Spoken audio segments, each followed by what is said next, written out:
Connect Sri Lanka. ශ්‍රී ලංකාවේ අපනයන වෙළඳපොළ ප්‍රවර්ධනය කරන්න අපේ කර්මාන්තකරුවන්ට අපේ ව්‍යවසායකින්ට වඩා පහසුවෙන් කර්මාන්තවල යෙදෙමින් අපනයන වෙළඳපොළවල් හොයාගෙන යන්න විදේශ රටවල තියෙන අපේ දූත මණ්ඩලවල සහාය වඩාත් හොඳින් වඩාත් කාර්යක්ෂමව ලබා ගන්න කර්මාන්ත අමාත්‍යාංශය කාර්මික සංවර්ධන මණ්ඩලය සහ විදේශ කටයුතු අමාත්‍යාංශයේ ප්‍රධාන පාර්ශවකරුවන් වෙමින් ජාතික රූපවාහිනියේ මැදිහත්කම ඇතුව ක්‍රියාත්මක වෙන වැඩපිළිවෙලක තවත් පියවරක් Connect Sri Lanka අපි උණුසුම් හැඟීමෙන් අදත් ආරම්භ කරනවා. හිතවතුනි මේ වන විට අපි රටවල් 15ක අපේ තානාපති කාර්යාල නැත්නම් මහ කොමසාරිස් කාර්යාල ඒ දූත මණ්ඩලවල නිලධාරීන් ඔබ හමුවට ගෙනත් අවසන්. ලෝකේ බලවත් රටවල්, ලෝකේ ධනවත් රටවල්, ලෝකේ විවිධ භූගෝලීය කලාප නියෝජනය කරන රටවල්. අපේ රටට විවිධ ආකාරයෙන් වැදගත් වෙන රටවල්. වෙළඳපොළ සම්බන්ධයෙන් වෙන්න පුළුවන්, ආයෝජන සම්බන්ධයෙන් වෙන්න පුළුවන්, දේශපාලනිකව වෙන්න පුළුවන්, එහෙම නැත්නම් සංචාරක කර්මාන්තය වෙනුවෙන් වෙන්න පුළුවන්. මේ විවිධ ආකාරයෙන් වැදගත් වෙන රටවල් 15ක දූත මණ්ඩල අපි ඔබ හමුවට ගෙනල්ලා සජීවීව සාකච්ඡා මණ්ඩප පැවැත්වුවා. ඔබ දන්නවා අපි මාධ්‍ය ඉතිහාසයේ ප්‍රථම වතාවට මෙහෙම කටයුත්තක් සිද්ධ වෙනවා දකින්න. ඉතින් මේවා නිකන් මේ ඔන් එයා ගියපු සාකච්ඡා වලට සීමා වෙන්නේ නැති බව අපි බොහොම ගෞරවයෙන් සහ වගකීමෙන් සිහිපත් කරන්න කැමැති හිතවතුනි. මේ රටවල් වල තානාපති කාර්යාල මේ වන විටත් ලංකාවේ විවිධ පාර්ශවකරුවන් එක්ක. ඒක අපනයන ප්‍රවර්ධන මණ්ඩල වෙන්න පුළුවන්, කාර්මික සංවර්ධන මණ්ඩල වෙන්න පුළුවන්, නැත්නම් අපේ නැෂනල් චේම්බර්ස් වෙන්න පුළුවන්. මේ හැමෝත් එක්කම මෙතෙක් කල් කරගෙන ගිය වැඩක් වඩාත් ෆෝකස් කරලා වඩාත් කාර්යක්ෂමව සහ වඩා හොඳින් වඩා සාධනීයව ප්‍රතිඵල සහගතව අපිට ටැන්ජිබල් රිසල්ට්ස් ගන්න පුළුවන් මට්ටමකට ගෙනෙන්නට ජාතික රූපවාහිනිය මැදිහත් වීමත් එක් දරන උත්සාහයක තමයි අපි මේ ඉන්නේ. ඉතින් අපි මේ සියලුම දූත මණ්ඩල වලට බොහොම ස්තුතිවන්ත වෙනවා අපිත් එක්ක එකතු වෙච්ච එක ගැන සහ අපි හැමදාම සිහිපත් කරනවා වගේ කාර්මික සංවර්ධන මණ්ඩලයේ සභාපතිතුමන් නිතර කියනවා වගේ අපි බලාපොරොත්තු වෙනවා ෆොලෝ අප් එකක් කළා මෑත දිනක ඔබට අපිට මේකේ පෙන්වන්න පුළුවන් රිසල්ට්ස් මොනවද කියන කාරණේ ගැන පුංචි පසුවිපරමක් කරන්න අපි ඒක ඉදිරියට තබමු. හිතවතුනි ඔබට මතකයි පසුගිය සතියේ අපි සම්බන්ධ කරගත්තේ කටාර් රාජ්‍යයේ ශ්‍රී ලංකා තානාපතිතුමන් මොහමඩ් මෆාස් මොහිදින් මහත්මයාව අපි ඉතාම ගෞරවයෙන් සිහිපත් කරනවා. අපිට ඒක විශාල කාලයක් ගෙවුවා වැඩසටහනට පෙර ආතුව ඒත් එකම පස්සෙත් අපිත් එක්ක පසු කතා බහකට යෙදෙන්න කාලය වෙන් කරගත්තා. ඒ වගේම විශේෂ ස්තුතියක් කරන්න කැමති අමාත්‍ය උපදේශක ධර්මසිරි විජේවර්ධන මහත්මයාත් වැඩසටහන විකාශය වුණාට පස්සේ ඊට පෙර ආතුව Tamanට පුළුවන් උපරිම ආකාරයෙන් අපේ රටේ එක්ස්පෝර්ටර් කෙනෙක්ට අපේ රටේ ව්‍යවසායකයෙක්ට කොහොමද ඕපනින් එකක් ඒ කලාපෙන් ලබා දෙන්නේ කියන එක ගැන බොහොම වෙහෙසලා කටයුතු කරනවා. අපි කෘතවේදීව සිහිපත් කරනවා එයත්. ඉතින් අපේ පරණ ප්‍රෝග්‍රෑම්ස් ඔක්කොම YouTube එකේ තියෙනවා. Connect Sri Lanka කියලා ගහලා ඒ අදාළ රට ටයිප් කරාම ඔබට මේවා බලන්න පුළුවන්. හිතුවත්නි අපි නිතර කියනවා වගේ මේවා තියෙන এডুকেෂනල් වැලියු එක මේකේ තියෙන ඉන්ෆර්මටිව් වැලියු එක ඔබ හඳුනාගෙන තියෙනවා කියලා අපි දන්නවා. ඒ නිසායි ඔබ සමහරක් වෙලාවට මැදියම් රැය දක්වා අපිත් එක්ක රැඳී ඉන්නේ කියන සිහිපත් කිරීමත් කෘතවේදීව සිහිපත් කරන අපි අද දවසේ වැඩේ පටන් ගමු. මේ රටෙන් අපිට උගෙන ගන්න ගොඩාක් පාඩම් තියෙනවා. එහෙම හිතෙනවා. ඔබ එකඟ වෙයි කියලා විශ්වාස කරනවා. අවුරුදු අපි හිතමුකෝ දශක කීපයක් ඇතුළත කියලා. දශක කීපයක් ඇතුළත මුළු ලෝකෙම මවිත කරන විදිහේ ආර්ථික වර්ධනයක් නැත්නම් සමස්තයක් විදිහට රටේ වර්ධනයක් අත්පත් කරගන්න පුළුවන් වෙච්ච රටක්. ඇත්තටම හිතුවොත් අපි දැන් ආර්ථික සංවර්ධනයක් ශීඝ්‍ර සංවර්ධනයක් ගැන අපි හීන දකින්නවනේ. රාජ්‍ය නායකත්වයේ ඉඳලා හොඳ ඩිරෙක්ෂන් එකක් තියෙනවා. අපි කොහොම හරි මේ අපනයන වෙළඳපොළ ප්‍රවර්ධනය කළා රටේ කර්මාන්ත සංවර්ධනය කළා මේ ගමන ගිහිල්ලා අපි අපේ ආර්ථික වර්ධන වේගය වැඩි කරගමු. ease of doing business කියන දර්ශකයේ අපි ඉන්නේ 99 වෙනි තැන. අපි ඒක ටිකක් ඊට වඩා තැනකට එමු කියන ගමන යන්න අපි හිතනවානේ. අපිට හොඳින් බෙන්ච්මාර්ක් කරන්න පුළුවන් කියලා හිතෙන රටක්. දශක 5ක් විතර පිටිපස්සට ඊටාම හොඳ සාධනීය රාජතාන්ත්‍රික සබඳතා අපි පවත්ව ගත්ත රටක්. ආගමික ඒ වගේම දේශපාලන රාජතාන්ත්‍රික සංචාරක මේ කොයි පැත්තෙන් හිතුවත් වෙළඳ අපිත් එක්ක මේ හොඳ සම්බන්ධකම් පවත්වගෙන එන රටක්. නිකන් ටයිප් කරලා බැලුවොත් මේ රටේ නම එන එකක් තමයි මේ one of the stars of the emerging markets. තරු මට්ටමේ නැගී එන ඉකොනොමි එකක් තියෙන රටක්. ඉතින් ආසයි එහෙම රටක ශ්‍රී ලංකා නියෝජනය අපේ තානාපතිතුමන් එක්ක ඒ නිලධාරීන් එක්ක කතා බහ කරන්න ලැබෙන මේ ඉඩ අපි ගෞරවයෙන් සැලකනවා. මම පිළිගන්නවා අපේ වියට්නාමේ ශ්‍රී ලංකා තානාපතිතුමන් මහාචාර්ය සජ් මෙන්ඩිස් අපේ තානාපතිතුමන්ට ඒත් එකම තමයි අමාත්‍ය වාණිජ කිෂානි වික්‍රමසිංහ අපි ආයිබෝන් කියලා පිළිගන්නවා අපේ වැඩසටහනට. ආයිබෝන් කිෂානි. ආයිබෝන්. ඔව්. අමාත්‍ය උපදේශක මිනිස්ටර් කවුන්සලර් මහේෂ් ප්‍රේමතිලක අපි ආයිබෝන් කියලා අපේ වැඩසටහනට පිළිගන්නවා ඔබතුමාව. ආයිබෝන්. ආයිබෝන්. හොඳයි වියට්නාමයේ කරන්න බලාපොරොත්තු වෙන ඉදිරියට මම ඊට පෙර ආතුව සූදානම් වෙන්නේ අපේ තානාපතිතුමන්ව අපේ සාකච්ඡාවට එකතු කරගන්නට. එතුමන් දශක ගණනාවක දීර්ඝ රාජතාන්ත්‍රික අත්දැකීම් බහුල විශිෂ්ට ගණේ රාජතාන්ත්‍රික නිලධාරියෙක් විදිහට තමයි අපිට හඳුනා ගන්න තියෙන්නේ. ඒ වගේම තමයි ඊටාම සහයෝගයෙන් ලංකාවේ සියලු පාර්ශවකරුවන් එක්ක කටයුතු කරන අපිට ගොඩාක් ලොකු සහයෝගයක් ලබා දෙන තානාපති කෙනෙක් විදිහට තමයි අපි මහාචාර්ය සජ් මෙන්ඩිස් අපේ තානාපතිතුමන්ව ඔබට හඳුන්වා දෙන්නට කැමති. Sir, we would like to warmly welcome you once again for the discussion. And you know, as a career diplomat, you are with an impressive, exemplary, impeccable track record, if I may say so. Extensive experience and exposure in bilateral, trilateral, regional and multilateral diplomacy and negotiations. We are proud to have you on our show. Thank you once again for joining us. The first question that I would like to put to you would be on this, sir. The importance of the SME sector, the contribution that they can do towards economic advancement in Sri Lanka. You know, you can take examples from Vietnam and taking examples from any other appropriate country. We would like your thoughts on that as an introduction for the program, sir. Thanks, Ms. Sadabali. You've been very kind of giving us such a generous introduction. Let me welcome Ms. Sadabali and all other colleagues who are from Colombo side and from Vietnam, Hanoi side.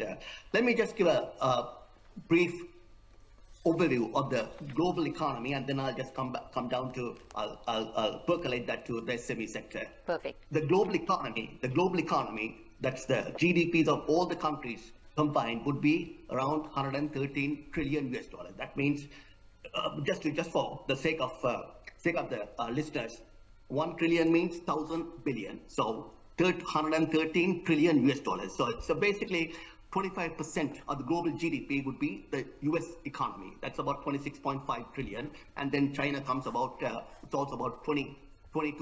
It's about 19.6 trillion US dollars. So, and then comes, earlier Japan used to be the third largest economy from 1968 till 2068 till last month actually, and then Germany surpassed Japan. So now those are and the fifth is of course India, our closest neighbor. Now that said, SME is often been described or often been defined as the backbone of any given economy, whether it's a developed nation, advanced nation, developing nation, or a least developed nation. That's how important the SME sector is. But unfortunately, most of the developing countries and less developed countries, they do not extend much focus on the SME sector, and they extend a lot of focus on fortune corporates, a large corporate like the corporate that you're working, Cargill. It's the largest privately held company in the US or in the world, and the SMEs are basically being neglected. And the SMEs, they contribute approximately 60 to 70% of any given economy. In Sri Lankan economy also, they contribute about 45 to 50% to the GDP. And then they employ about 65-70%, whether it's advanced economy, whether it's a developing economy, whether it's a less developed economy. And then they employ also about 60 to 65% of people. And also interestingly, Ms. Sandamani, in the US, 90% of the exports are by the SMEs. It's not the large fortune corporates or what you call the Magnificent Seven.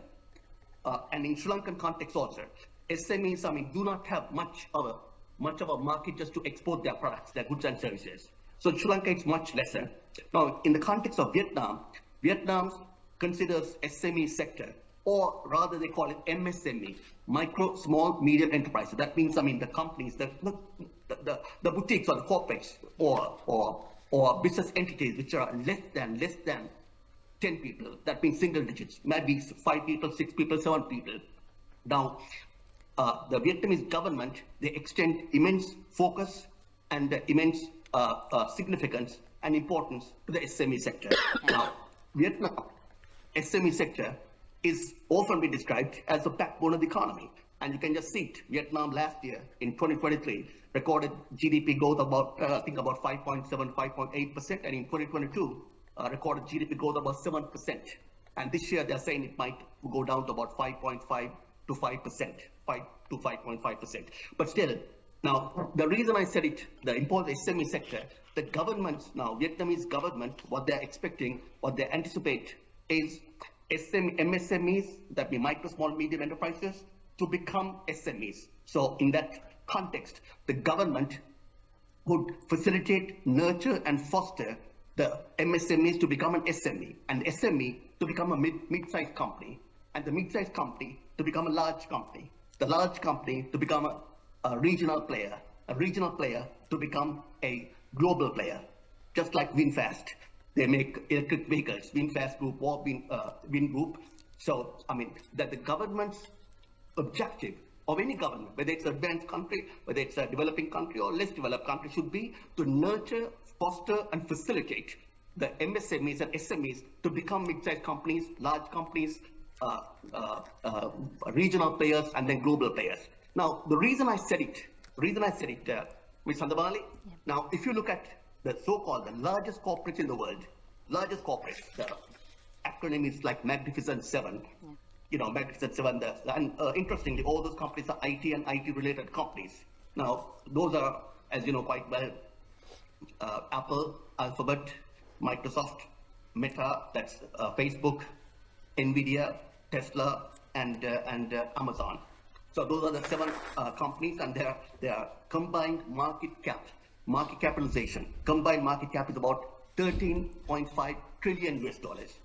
That means, I mean, it's about three times the GDP, total GDP of Japan, 13.3 trillion. Now, all these companies that I said, they began very humbly and in a very modest manner, often in garages, just like Apple, in garages or in university dorms like Facebook or even Microsoft.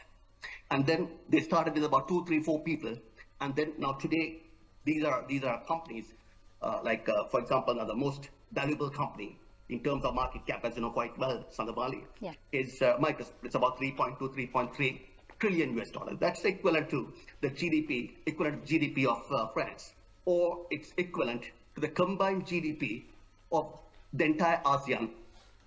Entire ASEAN is about 3.8 trillion US dollars, or it's equivalent to the entire GDP of the entire African Union, which that's about 55 members. That's about 3.4 trillion US dollars. So that's how one company, earlier it was Apple, was about 3.2, 3.3, 3.4 trillion US dollars. So these are companies which had started in a very modest, humble manner, and then they have become such global players, making a global impact and employing so many people and enhancing the publicity of that particular, of the image and the profile of the particular country. That's in, I'm talking specifically of the US.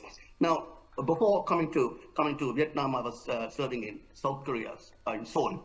In South Korea, the Samsung, of course, they are being described as chaebols. Samsung, LG, SK, Hyundai, those companies. The government facilitated, nurtured, and fostered those companies. Just take my foot off. Facilitated those companies to become such large corporates. Now, Samsung, as a matter of fact, if you take Samsung corporate, it's got a market cap of something like 550 to 600 billion dollars. That's about 1/3 the total GDP of South Korea. Now, when you talk about Samsung, now we talk about SMEs. Samsung is the largest foreign direct investor in Vietnam. They've invested something about $22 billion in Vietnam by Samsung.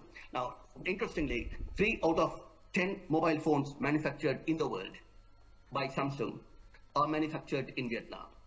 And Vietnam, and also I just saw a reportage just recently, just about 3 or 4 of the mobile phones exported, I'm not saying manufactured, exported in the world, is manufactured in Vietnam. So you can see how important the Vietnam foreign direct investments. Now, once it comes to SMEs, it's very important, I mean, for government to give facilities for SMEs. And SME, as you know quite well, even in Sri Lankan context, SME entrepreneurs, they confront immense amount of difficulties, particularly getting into the markets, not having the technical knowledge, know-how, or any, and mostly the access to funding, access to loans to get funding to expand, or the foreign markets or export procedures or inventions, and all those things. I mean, the human resources. There are a lot of difficulties, and you never see an SME on the cover page of the Fortune or the Forbes or the Economist magazines or business magazines. You never see it.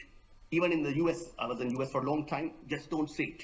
Now, because this is something else that the government and also the like Chamber of Commerce and Chamber of Commerce of whether it's in Sri Lanka, Chamber of Commerce whether it's in Vietnam or in US or in South Korea, should focus more focus to SMEs in order for SMEs to elevate and to SMEs to become mid-sized companies to large companies to regional players to global players. And thank you. Ultimately, the MNCs and TNCs. And thank you very much. I hope I gave an overview of the SME. That was awesome, sir. Insightful and enriched with so much of facts. I would do a quick recap for our audience here, sir. That was insightful because there were so many interesting aspects to it with the global view that you brought for us. So thank you very much. I'll do a quick recap. අපේ තානාපතිතුමන් සඳහන් කර ආකාරයටම අපිට මේ සමස්ත ලෝකයේම දල ජාතික නිෂ්පාදන ඒ volume එකත් එක්ක එක එක රටවල් වලට ඒක බෙදලා යන ආකාරයත් එක්ක තමයි එතුමන් කතාව ආරම්භ කරේ. ඉම්පෝර්ට්ම දේ තමයි ඕනෙම රටක ඉකොනොමි එකක් සංවර්ධනය වෙමින් පවතින සංවර්ධිත සංවර්ධිත මේ ඕනෙම in terms of economic development ඕනෙම තැනක තියෙන රටක ඊටාම වැදගත් වෙන්නේ කුඳුනාරටිය බෑක්බෝන් එක කියලා තුමන් සඳහන් කරේ වෙන්නේ SME එක මේ කුඩා හා මධ්‍ය පරිමාණ කියන කැටගරි එක කියන එක තුමන් සඳහන් කරා. ඒ වගේම තමයි මේ හුඟක් වෙලාවට ඇමරිකාව විතරක් එක්සැම්පල් එකකට ගත්තොත් ඒ ඇමරිකාවේ සමස්ත අපනයන වලින් 90%ක්ම එන්නේ SME සෙක්ටර් එකකින් කියන කාරණාව සඳහන් කරා. ඒ වගේම තමයි රටක ආර්ථික සංවර්ධනයට නම් අනිවාර්යයෙන්ම ඒ රජය මම ආසයි කියපු වචන තුනට nurture, foster and facilitate කියන කාරණා තුනම රටේ රජය අනිවාර්යයෙන්ම මේ සෙක්ටර් එක මේ කුඩා හා මධ්‍ය පරිමාණ කියන සෙක්ටර් එක අනිවාර්යයෙන්ම රැක බලා ගන්න ඕනේ. ඒක දියුණු කරන්නට මේ අවධානය යොමු කරන්න සහ ඒ අවශ්‍ය පහසුකම් සැලසිය යුතුමයි කියන කාරණාව අපේ තානාපතිතුමන් අවධාරණය කරා. ඒ වගේම තමයි අද දවසේ ග්ලෝබල් මාකට් ලීඩර්ස්ලා වෙලා ඉන්න වෙළඳ සන්නාමයන් රැසක් එතුමන් සඳහන් කරා. අද දවසේ නිකන් කලාපයක GDP එකක් හිමි කරගන්න තරම් හයිය වෙලා ඉන්න මේ මාකට් ලීඩර්ස්ලා පටන් ගත්තේ බොහොම පුංචි තැනකින් humble beginnings වලින් කියන එක එතුමන් සිහිපත් කරා. ඉතින් එහෙම පටන් ගන්න කම්පනීස් තමයි කවදා හරි දවසක ලෝකේ හොල්ලන දැවැන්තීන් බවට පත් වෙන්නේ. ඉතින් ඒ නිසයි මේ කුඩා හා මධ්‍ය පරිමාණ කියන සෙක්ටර් එකේ ඉඳලා ඊළඟ ස්ටෙප් එක ගන්න ඒ ව්‍යාපාරවලට රජය සහ අදාළ සියලුම අනිත් ස්ටේක්හෝල්ඩර්ස්ලා උදව් කළ යුත්තේ කියන එක තමයි මේ ફોකස්ම මෙසේජ් එක උනේ. ඉතින් අපි සුතිවන්ත වෙනවා අපේ තානාපතිතුමන්ට. අපි බලමු ඒ වියට්නාමේ ඒ ජයග්‍රහණය කරපු ඒ ඉලක්ක Connect Sri Lanka දෙවන සාකච්ඡාවට මේ ආරම්භ කරන්නේ. අද දවසේ අපිත් එක්ක ඉන්නවා Royal Care, Raja Jewellers සහ ලංකා කඩේ. අපි බොහොම සාරවත් කතා බහක් ගොඩ නගමින් ඉදිරියට යන්නේ මේ ඒ අතරවාරේ තමයි අපි දෙවන සාකච්ඡාව ආරම්භ කරන්නේ. අද දවසේ අපි ඔබ වෙනුවෙන් අපේ රටේ ව්‍යවසායකත්ව වෙනුවෙන් අපේ රටේ කර්මාන්තකරුවන් වෙනුවෙන් සජීව සම්බන්ධ කරගත්තේ Connect Sri Lanka සඳහා වියට්නාමයේ ශ්‍රී ලංකා තානාපති කාර්යාලය. අපි නැවත වතාවක් ඉතාම ගෞරවයෙන් අපේ තානාපතිතුමන් මහාචාර්ය සජ් මෙන්ඩිස් අපේ තානාපතිතුමන්ව තමයි අපේ සාකච්ඡාවට ප්‍රවිෂ්ඨ කරගන්නේ. මම එතුමාව විමසන්නට යන්නේ හිතවතුනි මෙන්න මේ කාරණාව. අපි කලිනුත් සඳහන් කරා දශක කීපයක් ඇතුලේ වියට්නාමය අපිට සමාන අපි ගොඩාක් සිමිලැරිටිස් තියෙන රටවල් දෙකක්. දශක කීපයක් ඇතුළත ඊටාම ශීඝ්‍ර අදහන්න බැරි තරමේ ආර්ථික වර්ධනයක් ඒගොල්ලන් අත්පත් කරගත්තා කියලා. ඒ නිසායි අපි කිව්වේ අපි විශ්වාස කරනවා රටක් විදිහට අපි ආර්ථික වර්ධනය ගැන හිතනවා නම් අපිට බෙන්ච්මාර්ක් කරන්න පුළුවන්. අපිට ලෙසන්ස් ගන්න පුළුවන් රටක් විදිහට අපි වියට්නාමය හඳුනා ගන්නවා කියලා. ඒගොල්ලන් සාර්ථක වෙන්න එක හේතුවක් විදිහට ලෝකෙ පිළිගන්න එකක් තමයි ඊටා විශාල වශයෙන් ෆ්‍රී ට්‍රේඩ් ඇග්‍රීමන්ට්ස් වලට විවිධාකාරයේ ගිවිසුම් වලට ලෝකයේ අනිත් රටවල් එක්ක වියට්නාමයේ ගිවිසුම්ගත වීම ඔවුන්ගේ මේ ශීඝ්‍ර ඇදහිය නොහැකි ආර්ථික සංවර්ධන සාර්ථකත්වයට හේතු වුණා කියලා ලෝකෙ පිළිගැනීමක් තියෙනවා. මම තානාපතිතුමන්ව විමසන්න යන්නේ ඒ කාරණාව සම්බන්ධයෙන්.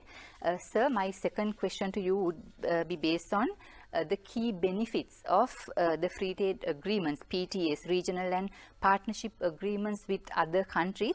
While you can keep a special focus on Vietnam, and then share your insights on that, sir, please. Fine. Yeah. I very much appreciate your comments, and as well as very thought-provoking and stimulating, intellectually stimulating questions and comments. Let me just state about Vietnam. Been here for about since last year January. Few countries in the world, I mean Sandamali and their colleagues, few countries in the world had suffered more than Vietnam. Now, in 1858, Vietnam was invaded by the French, and then till 1945. Japanese invaded, and then of course, I mean 1941, 41 to 45 until Japan surrendered to the Allied forces, and then again the French came, 54, and then 54 the U.S. forces under Eisenhower administration, and then the Nixon administration, John F. Kennedy administration, then Nixon administration. It went on till 1975. So this is a country which had suffered immensely until 1975. In 1970s and late 70s, early 70s to late 70s, and even the beginning of 1980s, Vietnam was considered as one of the poorest countries in the world. Interestingly, the previous country that I worked, South Korea was the poorest in 1970s, the poorest country in Asia, second poorest country in the world. Vietnam was also the poorest country in Asia and the second poorest country in the world. That's in 1970, 1980. This is not such a long time ago, just about less than 2 generations ago. Now, the point I just want to make. Now, how did Vietnam make such a seismic economic transformation or transmogrification or a massive change in 1 generation? Now, Ms. Sandabali, in 1990, in 1990, per capita income of Vietnam, GDP per capita, that means GDP divided by the population. Yeah. Now, Vietnam GDP about $445 billion, and the population now it's about 100 million. So it's easy math. It's about 4,400 per capita, US dollars per capita. So that's a lower middle income country now. When you say a middle income country, that should be that the GDP of the entire world, $113 trillion divided by 8.1 billion. So that comes to about something about 13,500 US dollars per capita. So that's China is in the middle income category, and so is Malaysia, about 13,000, 14,000. So, but Vietnam is in a lower middle income category, and whereas Sri Lanka, if you get that now GDP with the depreciation of the Sri Lankan rupee in 2022 March, exactly 2 years ago, Sri Lanka GDP also came down to about 78 million. 78 billion US dollars, so divided by the population. So Sri Lanka GDP per capita is about 3,400. Earlier used to be close to 4,200. Earlier in 2021, 2020, it used to be same as Vietnam, but unfortunately, we had economic challenges. Yeah. I never use the word economic crisis. I use the word challenges. Economic challenges, the GDP per capita came down. Now, Vietnam, in 1980, Vietnam's exports were 800 million US dollars. That was the same as in Sri Lanka. Sri Lanka's exports in 1980 was about 750 million US dollars. Now, that's about, 45 years ago. Yeah. Today, Vietnam's exports in 2022 was about $372 billion, and last year was about $360 billion. Sri Lanka's exports had gone up only by about 18 folds. It's about 13.5 or $14 billion last year. Yeah. So Vietnam's exports had increased by 500 times, about $800 million to $372 billion US dollars in 2022. And imports, of course, it's about $355 billion imports. So Vietnam got a bilateral trade in 2022. It's about $735 billion US dollars. It's one of the few countries which are enjoying a bilateral trade larger than the GDP. Another country, there are many countries. Other countries, of course, as you know quite well, Singapore, Netherlands, United Arab Emirates. Now, Singapore, unique feature of Singapore is Singapore's got exports twice as high as the GDP. Exports only. GDP is about 5.8 billion US dollars, and exports are close to or even exceeding 1 trillion US dollars. And United Arab Emirates, UAE, one of the fastest growing economies in the world, the GDP is about $500 billion, and exports alone is about $500 billion. Now, the point I want to make is that the seismic change of Vietnam took place in 1995 when US lifted the sanctions and re-established diplomatic relations with Vietnam. And then at the same time, Vietnam joined the ASEAN as a 7th member in 1995.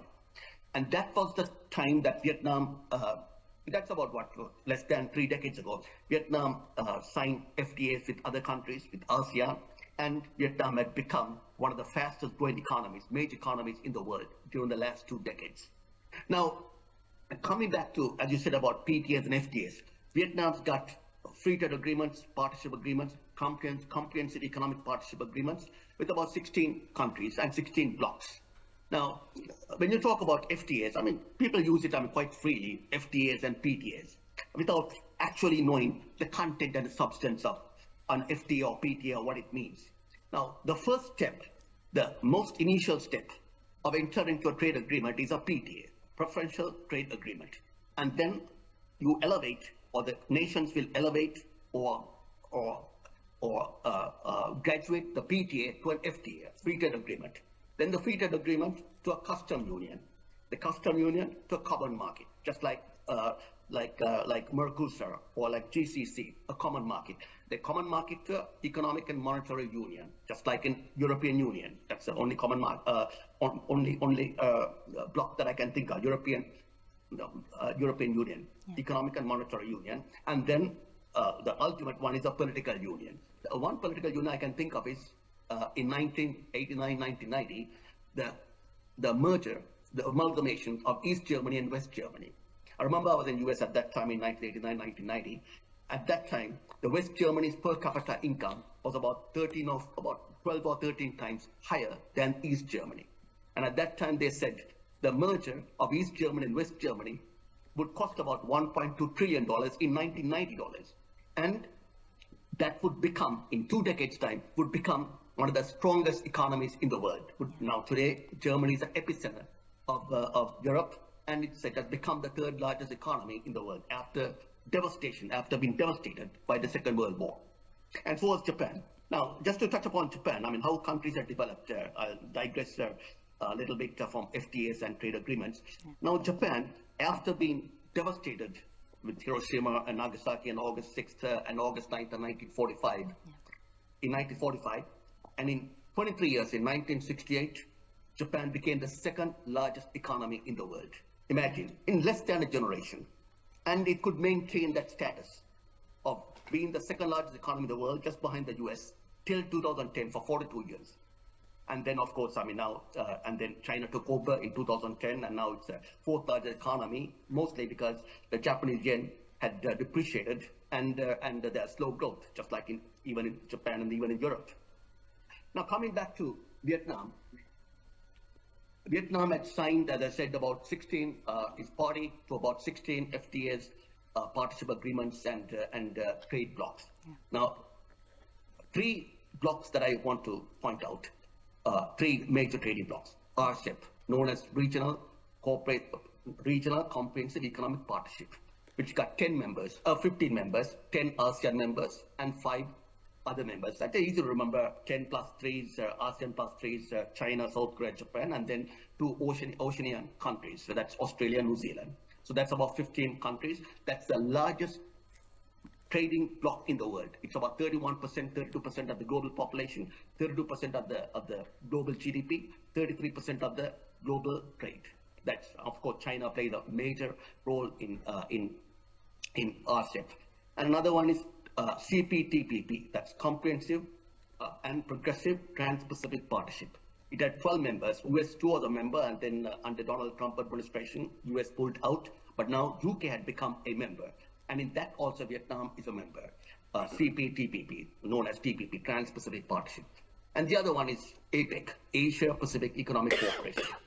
Of course, I mean, they had the summit. They had the summit in San Francisco, where President Joe Biden and President Xi Jinping had the meeting. That's considered as one of the most important meetings of the last 3-4 years. Now, APEC also, Vietnam is a member. So Vietnam is a member of all these 3 groupings. And then apart from that, 2013, US and Vietnam signed strategic partnership, and then it was elevated to a comprehensive economic strategic partnership in 2023, 10 years later, in September 9th and 10th, when President Joe Biden paid a visit to Hanoi. And then interestingly, just 3 months later, President Xi Jinping visited Vietnam in December, and the partnership agreement was elevated again to a strategic comprehensive economic partnership agreement. That's the highest partnership agreement two countries can enjoy. Now, the reason I said it, the manner in which Vietnam balances two opposing powers, that's China and the US. US is the most important, US is the largest export market of Vietnam.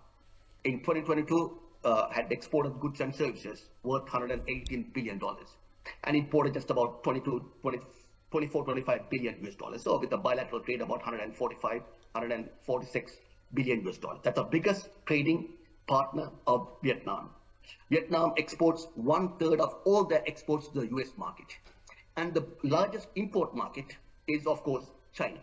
Imported about 140 billion US dollars and exported about 88 billion US dollars. It's about 220 billion US dollars. That's the largest bilateral trade partner and the largest import market. And most of the raw materials are being imported from China, equipment and other material, in order for manufacturing and value addition in Vietnam. And now, because of these FTAs, of course, they are with the European Union, with South Korea, with Japan, now with UK, since UK left the EU in 2016, June 23rd. So because of FTAs, many countries, large corporates are investing in Vietnam because they could import the goods and services, the raw material, the products, to manufacture whether mobile phones or whether televisions or whether it's motor vehicles or whether it's Hyundai or Intel or computers or whatever it is, duty-free or tariff-free. And then they could export it also duty-free, tariff-free. And they have Vietnam has a very predictable structure. And the policies do not change. It's a communist, Marxist, socialist economy. Espoused by market attributes, market characteristics of the economy. That's the uniqueness of the economy of Vietnam. And I just want to point out, take the opportunity. You know, Sri Lanka, sometimes Sri Lankan policymakers and some economists, they keep on saying that Sri Lanka wants to be like Malaysia, wants to be like Singapore, wants to be like Vietnam, wants to be like Japan, wants to be like some other country. You cannot be like some other country. You can elicit certain attributes of that particular country. Yeah. Because just somebody was saying, I remember when I was in university, somebody was saying that a cat cannot be like a dog cannot be like a lion cannot be like a tiger cannot be like elephant. I mean, cannot. Because you have your own geographic endowments and your own attributes and your own strengths and weaknesses and your own strategic locations. Now, Sri Lanka got one of the best locations. So is Vietnam, so is Singapore. But having the strategic location would not make a country a successful country, a developed country, a prosperous country, an advanced economy. You need to unleash and exploit that particular location. Sri Lanka is one of the best locations one could think of. I remember former commander of the Navy, US commander of the Navy, Harry Harris. He was in charge of the 5th Fleet. When he came to Sri Lanka for Goal Dialogue in 2016, and after that he was the ambassador of US in South Korea, when I was ambassador there in South Korea. He used to say that Sri Lanka's got 3 things going, 3 massive attributes or endowment that Sri Lanka has. I asked him what they were. He said, location, location, location. Now, that Sri Lanka needs to exploit and unleash that potential of the location. Now, about FTAs. Now, many countries are investing in Vietnam. Vietnam has become a mecca for manufacturing, foreign direct investments, and for outsourcing, as well as for shopping and tourism. It's a mecca. Now, the reason being, I remember in 1989, 1990, I was working for Lehman Brothers at that time in New York. And then Intel, one of the largest companies, Intel at that time, even now, one of the largest chip makers in the world, along with TSMC, Taiwan Semiconductor Manufacturing Company, and I think Micron Technologies, and then Intel. Intel was to invest about $600 million US. At that time, Intel stock also went down. Intel stock also went down a little bit because Vietnam was basically a country devastated by a string of military conflicts, including with China in 1979. And just recovering, barely recovering after the Vietnam War, one of the bloodiest wars of the last century, apart from Korean War.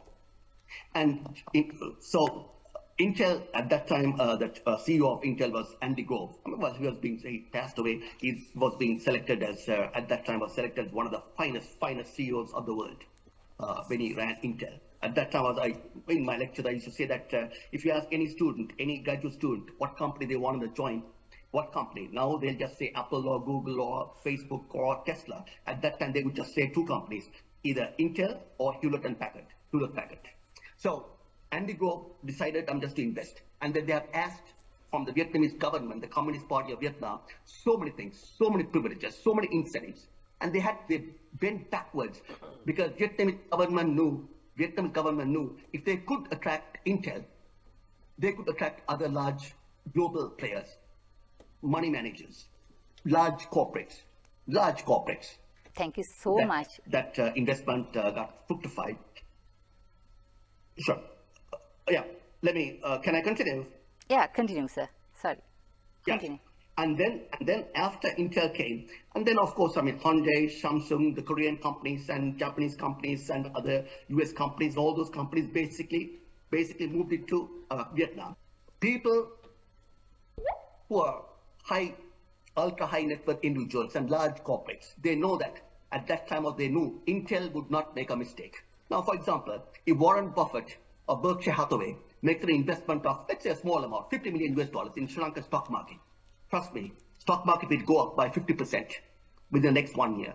If it's 11,500, the index now, ASPI, All Share Price Index, it'll go up to about 17,000 by the end of the year. Because they know that Warren Buffett or Berkshire Hathaway would not make a mistake, or BlackRock or Blackstone or PIMCO, any of those large money managers. So Vietnam knew the secret of how to attract, how to woo foreign direct investments and foreign institutional investments. Now today, as a matter of fact, South Korea is the largest foreign direct investor in Vietnam. They've invested approximately $83 billion since 1980s or late 1980s. And then comes Japan, and then comes Singapore. They've invested. Now, interestingly, since 1980, Ms. Sandamali, the total FDI stock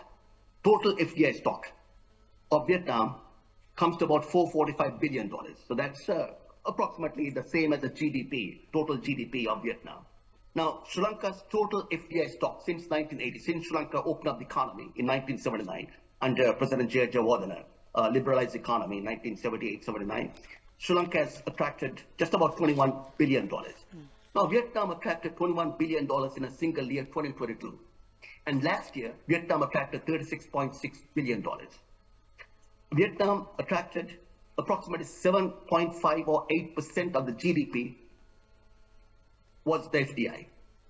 That's how strong Vietnam was. I mean, because what Vietnam, I remember with Ms. Kishani, I just met, and with Mr. Mahesh, met Foreign Investment Agency Chairman and the Director General, and he was saying that the existing investors, foreign direct investors in Vietnam, whether Hyundai, whether it's Apple, whether it's Intel, whether it's Google, or whether it's Facebook, or whatever the company, whatever large multinational corporate or transnational corporate, they treat them very well.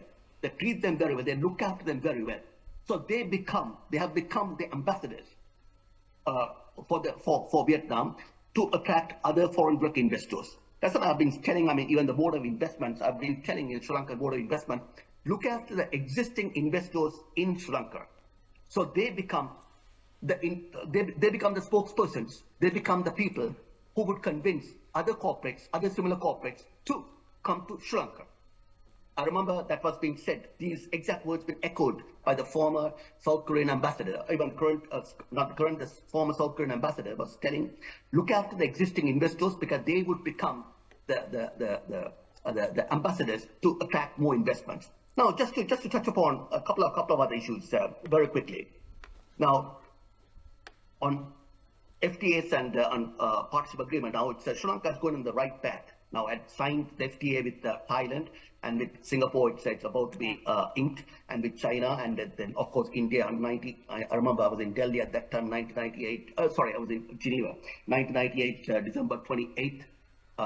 Signed the first FTA between India and Sri Lanka for both the countries, and of course with Pakistan and Bangladesh. So Sri Lanka is now also hoping to, now Ms. Kishani knows it, hoping to negotiate FTAs with Vietnam, Malaysia, Indonesia, and with UK. So with the FTAs, which is fine, FTAs, so bilateral trade will rise, will increase with the FTA. But at the same time, it's very important, it's imperative just to expand our basket of goods that we can export.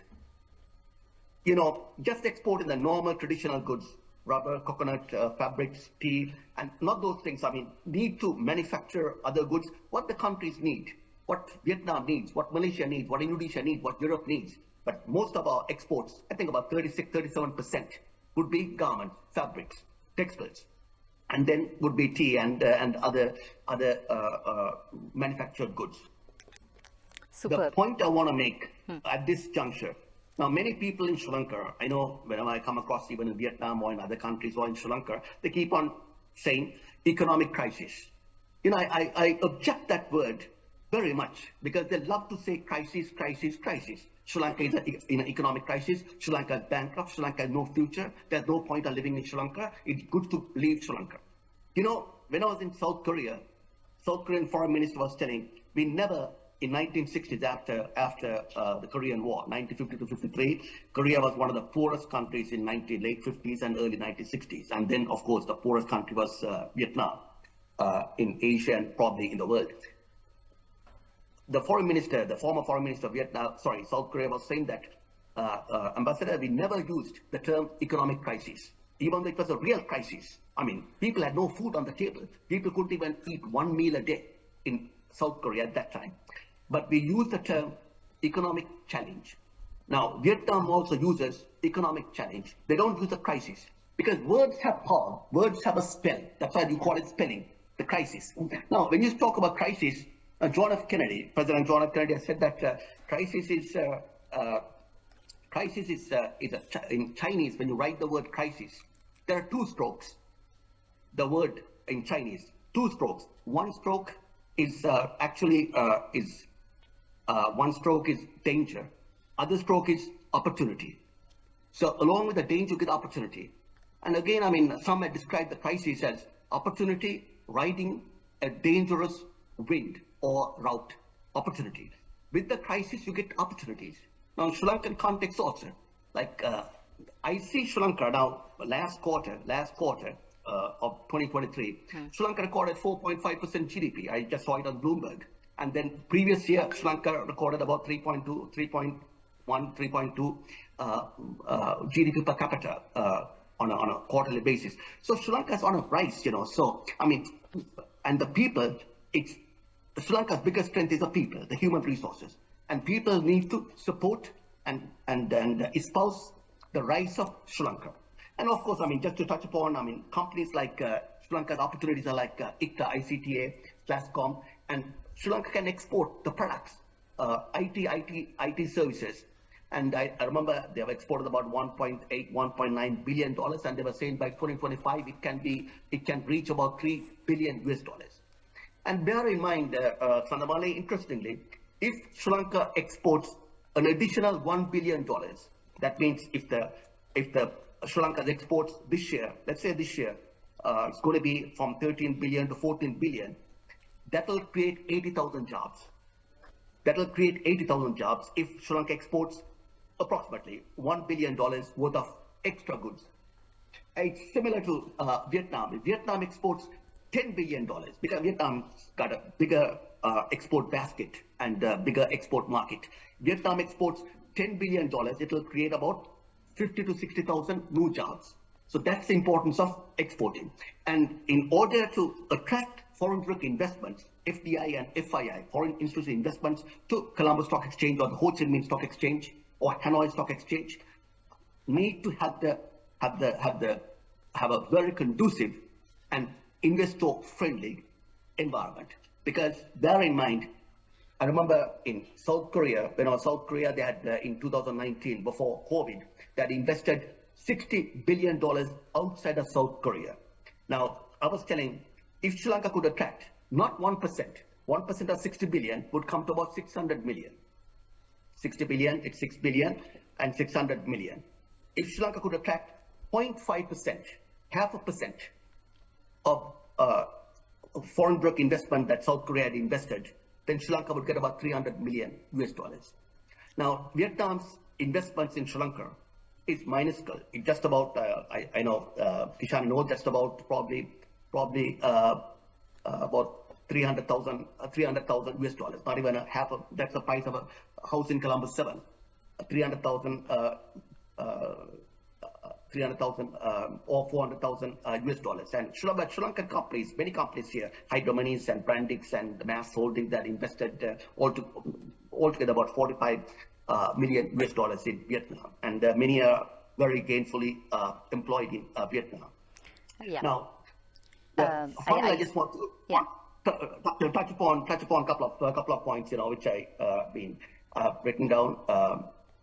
Do you mind if I come back to you in the next round, sir, for that? Sure, Yeah? fine. Yeah. Sure. Yeah, what you do the translation, sure. Yes, what you explained was like totally like mind-blowing, inspirational, motivational for us, sir. Thank you so much. No wonder you make such a brilliant lecturer. It was so interesting listening to you. I'll do a quick recap for our audience. අපේ තානාපතිතුමන් සඳහන් කර කාරණා අතර තියෙන වැදගත්ම කරුණු වලට මම ඊටාම කෙටියෙන් ඔබේ අවධානය ගෙනියන්නම්. ඊටාම දුප්පත් රටක ඉඳලා වියට්නාමය ලෝකයේ මීට දශක කිහිපයකට කලින් මේ මහා විශාල දැවැන්ත ඉකොනොමික් ට්‍රාන්ස්ෆෝමේෂන් එක ඔවුන් ලබාගත්තේ කොහොමද කියන එක ගැන තමයි එතුමන් විශේෂයෙන්ම කතා කරේ. ඉතින් ඒ වගේ මේ සිංගල් එක ජෙනරේෂන් එකක් ඇතුලේ ඒ ට්‍රාන්ස්ෆෝමේෂන් එක සිද්ධ වුණා කියන කාරණේ එතුමන් සඳහන් කරේ. කොහොමද වියට්නාමයේ එච්චර ලොකු මේ පුදුම සහගත දෙයක් කරගත්තේ කියන එකේදී මූලික කරුණු තුනකට එතුමන් අවධානය යොමු කරා.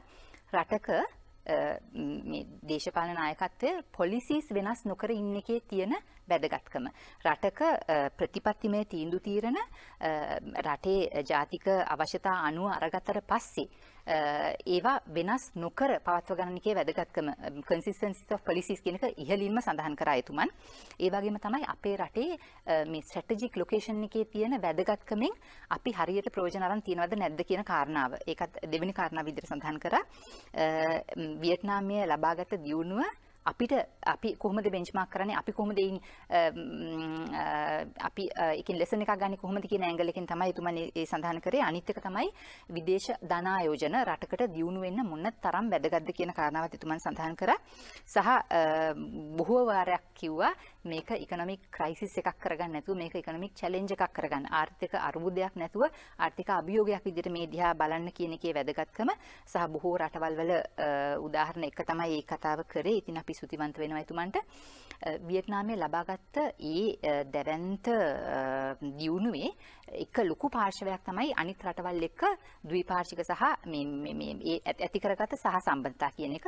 අනිත් එක තමයි රටක් දියුණු කරන්න මේ එක්ස්පෝර්ට් කියන පොඩි කෑල්ල අයිසොලේට් කරලා අරගෙන දියුණු කරලා එහෙම කරන්න බෑ. රටක ආර්ථික දියුණුවක් ගන්නකොට ඒ මුළු චේන් එකම ඉම්පෝර්ට්ස් එක්ස්පෝර්ට් මේ මුළු වැලියු චේන් එකම එකවර දියුණු වීම සිද්ධ විය යුතුයි කියන කාරණාවත් කියුණා. ඉතින් අපි බෙහෙවින්ම සුතිවන්ත වෙනවා. නැවත වතාවක් සාකච්ඡාව අරගෙන බෙහෙවින්ම සුතිවන්ත වෙනවා කිෂානි මහත්මියට. අපි සාකච්ඡාවට අවසානයක් ගන්නට බලාපොරොත්තු වෙන්නේ වියට්නාමයේ අපේ තානාපතිතුමන්ගෙන්. Sir, coming to you for the closing remarks. The question that I was thinking of putting to you was what would the potential of Vietnam be as an export market for Sri Lanka? But feel free because these are your closing remarks for the program, sir. Over to you. Thank you very much, Mr. Damani. I've been very much fascinated of your program. And since so many people would be listening to your program, let me make some concluding remarks, Now, Sri Lankan economy, Sri Lankan government has 6 key economic pivots. 1, exports, to increase tourism, increase or attract or woo foreign direct investments.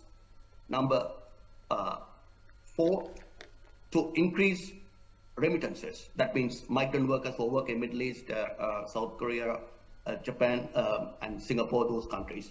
Number 5, at this juncture, domestic debt optimization, domestic debt management. That's to address. That's of course that does not come to Vietnam, because Vietnam is not a member of the Paris Club, 22 member Paris Club. Sure. And then number 6, which is the most important, one of the most important ones, is to enhance the profile, image, and the perception of the country. Now, let me just touch upon those 6 points that I said. That will cover Vietnam also. Now, when I talk about exports, now the global exports, Mr. Sangamani, global exports last year was about 32 trillion US dollars. That's about 1/3, less than 1/3 the global GDP, 32 trillion. And China alone was about 14.5% of the global trade. Now, when you talk about China, in 1973, 50 years ago, China's share of global trade was about 0.7%, less than 1%. But today it's 14.5%. It's the largest exporter and the second largest importer in the world. And having a bilateral trade, merchandise alone, it's about 6.977 trillion US dollars. Now, that said, Vietnam in 2022 had imported goods and services worth 350 billion US dollars. Now, you can cut and slice the numbers. It's quite easy. Of course, I mean, just to implement and to execute would be quite difficult. 350 billion US dollars. Now, if you get 1% of 350 billion, that comes to about 3.5 billion. If you get 0.1%, it becomes 350 million. If you get 0.05%, 0.05%, it'll be 175 million US dollars. Now, Tishani knows very well, last year, we exported goods and services worth only about 45 million US dollars. But if we can get 0.1% or 0.5%, 0.5%, at least we can increase our exports to Vietnam by 400-500%. So that's the potential that we have. But again, as you said, as the entrepreneurs and corporate captains spoke, now penetrating that market is difficult. Of course, you have to have the very good products and the products that the Vietnamese like, and then to package them very well. Now, 3 countries which do perfect packaging: China, Japan, South Korea. They do perfect packaging, of course, Singapore. And Vietnam also, I mean, the packaging and how you present it, how you market it, those are very, very important. So that's the market that we are looking at. Number 2, tourism. Now, Sri Lanka earned from tourism before COVID in 2018, before Easter bombing also, earned about 4.5 billion US dollars. That's about, at that time, that's about 6% of the Sri Lankan GDP. Now, Vietnamese in 2022, 13 million Vietnamese have traveled out of Vietnam. 13 million, mostly to ASEAN countries and Japan, China, South Korea, and some to Europe and those countries. Now, Sri Lanka received the highest number of tourists from Vietnam, was just about 3,000. That's in 2016 or 2017, before COVID, before Easter bombing also. Now, if Sri Lanka could capture just, if it 1% out of 13 million, 1%, that will come to about, simple math, 130,000. If you get 0.5%, 0.5%, that will come to about 65,000. If you get 0.2%, that will be 26,000.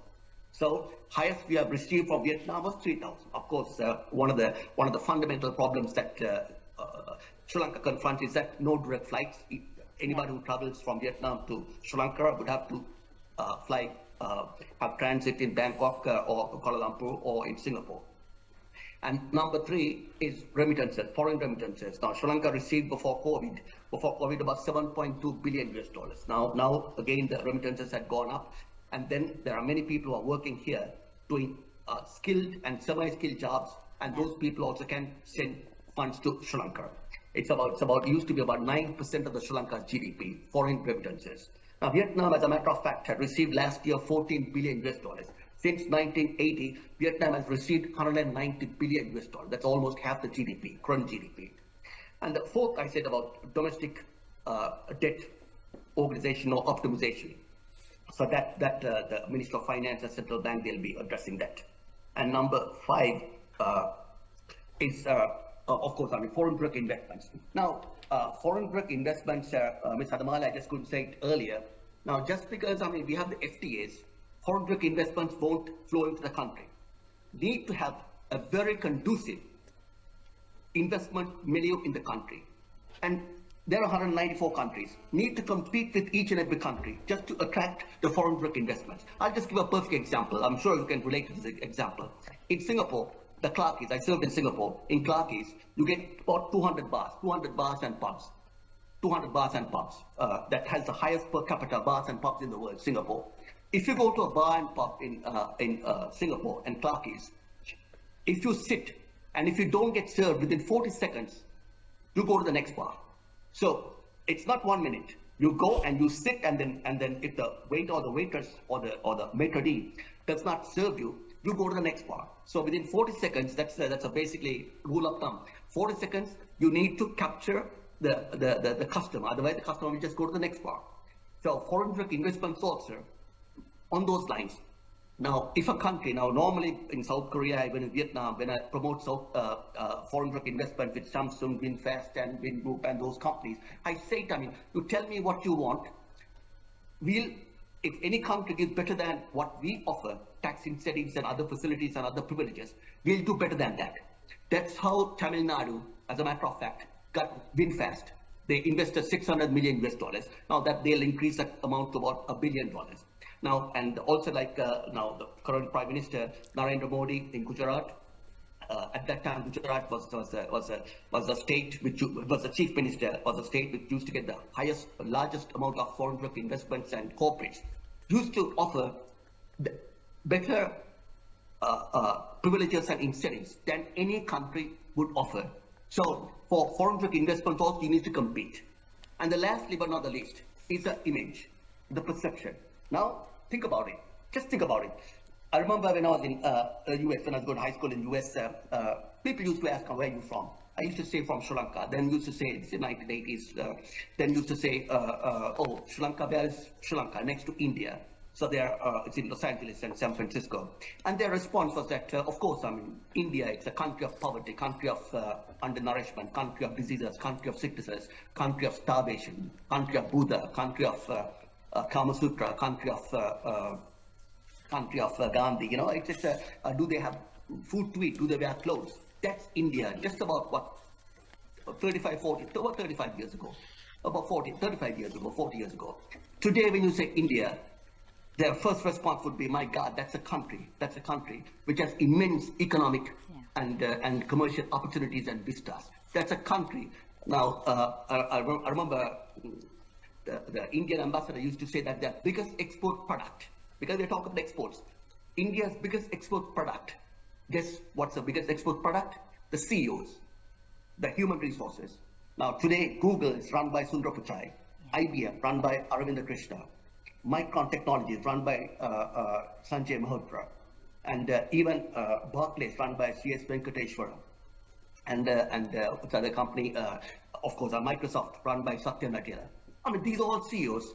See that no country since the Egyptian civilization, since 6,000 years ago or 7,000 years ago in Chinese civilization, had ever developed, had ever advanced, I'm saying economically and commercially, without changing the perception and the profile and the image of the country. Now, Vietnam was the same. I remember in 1990s, when I was in US, whenever somebody says Vietnam, she's from Vietnam or he's from Vietnam, the first response they are both people, asylum seekers, refugees. It's a poverty-stricken country. They have no food to eat. They might be happy that they have food to eat. Today, when you say Vietnam in US, it's just like it's even President Joe Biden and Janet Yellen, the Treasury Secretary, they visited Hanoi. And any given week, there'll be a head of state, head of government, or at least a foreign minister visiting Vietnam, Hanoi, because this is being described often as China +1, because this has become, since they share a border of 1,300 kilometers, it has become a global factory or supplying global supply chain or providing global supply chain or ensuring global supply chain to the world. That's imports of China. Imports of Vietnam. So these are 6 issues. I mean, just to be focused. And last but not the least, I mean, since many people will be watching our program, Mr. Sandamale, we keep on saying our country is a small country, poor country. Trust me, Sri Lanka is not a small country. Sri Lanka is only 2/3 the size of South Korea. Sri Lanka is 50 times bigger than Hong Kong geographically. Sri Lanka is 90 times bigger than Singapore. Used to be 100 times, but Singapore has reclaimed land. Now it's about 90 times bigger than Singapore.